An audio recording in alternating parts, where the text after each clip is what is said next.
Kulturskifte i en virksomhed drives af den samlede adfærdsændring hos den enkelte person, der udgør virksomheden.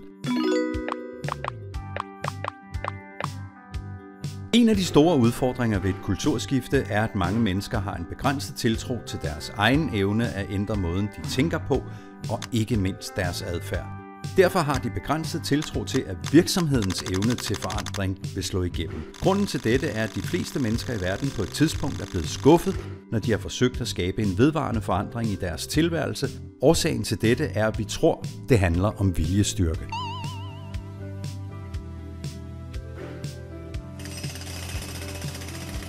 Hvorfor er verden fuld af mennesker, der gennem mange år har prøvet at forandre sig selv? Mennesker, der gerne vil have et anderledes udseende, gå ned i vægt eller holde op med at ryge. Men er ikke lykkes, fordi de har prøvet at skabe vedvarende forandringer ved hjælp af viljestyrke. Viljestyrke giver ikke vedvarende forandringer, kun på kort sigt. De fleste tror, det er viljestyrke, der har skabt vedvarende forandringer i deres tilværelse. Det skyldes, de ikke kender til de underbevidste kognitive adfærdsprocesser, der har slået til og leveret forandringen. Vi leverer kulturskifte ved at lære den enkelte, hvordan de kan skabe vedvarende forandringer i deres tanke- og adfærdsmønstre.